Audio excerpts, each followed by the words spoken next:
doing at the moment with our events is every single event we do is kind of a digital adaptation of how we would have done it. So, you know, I did television and film in college. I've been a video editor, so it's kind of like using them skills and my events knowledge and combining that in order to adapt. I mean, no one's an expert in digital events because it's so new to everyone.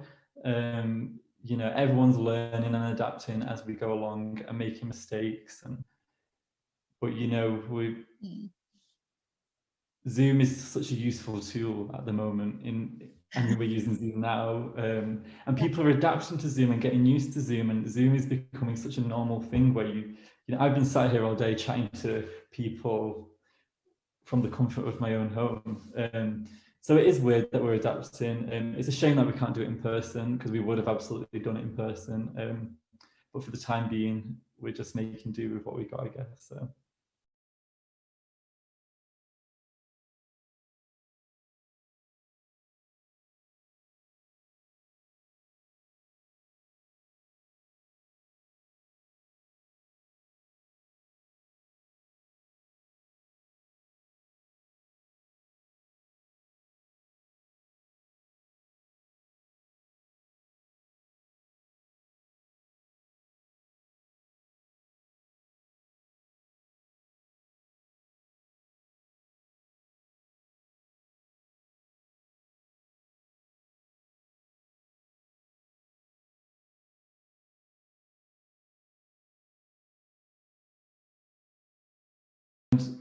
And this way we can actually connect with more people. You know, maybe it's the people who wouldn't typically go to a club, or you know, outside of Manchester, or maybe people who work difficult hours. You know, I think it has more accessibility for people to join being digital, I guess. So we're open to more people to join. You have to be from Salford or Greater Manchester. Anyone's welcome to come. People like get in contact with us who have never attended our events before. You know, some people may have like learning difficulties or autism or social anxiety, and to go to a quiz to see, you know, to feel part of the community might be quite scary, intimidating, or just not an option for them. Whereas to do things digitally, it kind of breaks down a barrier a little bit. It's kind of, and helps people to actually get much more engaged with our organisation and become much more of a part of it. Because it's a process for some people, it's baby steps for some people to it's hard to just jump right into this world, especially when you're faced with anxiety or autism or stuff like that. So hopefully digital events will make more people who might not usually come down and have a good time, be with the community, socialize, speak to people in, like I said, in such an isolated time, and also be educated and learn and have a laugh and win some prizes as well. So.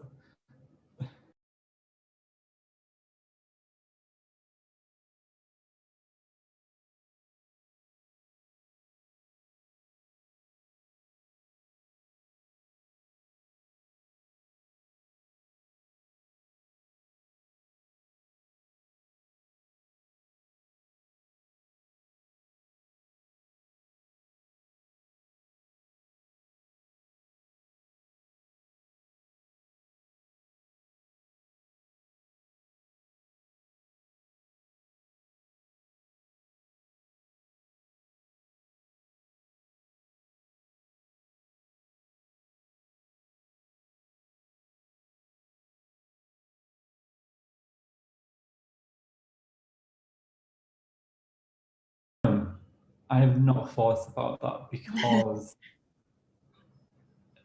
that's a good question. Like a mix. Potentially, yeah. Potentially. Well, like I said before, you know, people are having meetings now.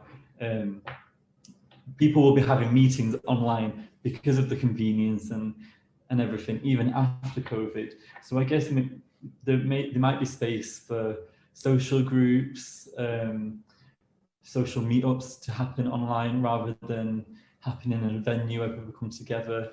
There might be ways we could think about allowing people to connect virtually even after the pandemic. But for now, we haven't thought that far ahead because it's such we can't tell where we will be in the next year. You know, I hope we're out of it, but yeah.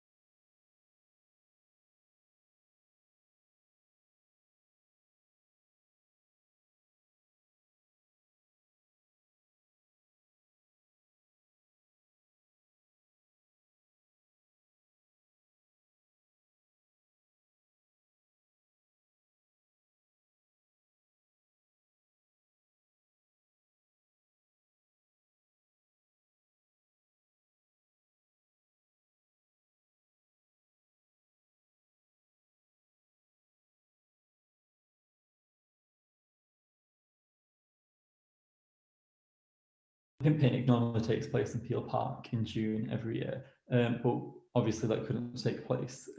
So we digitally adapted it and put it onto a live stream for everyone to see and come together, because we thought Pride should still go on and has to go on, and people still should be able to celebrate who they are, even if it is digitally. So we did that. We did Transgender Day of Remembrance as well, where we brought people together to remember the lives lost throughout the past year to transgender murder and suicide. And we showcased LGBT trans artists and discussed some really important topics.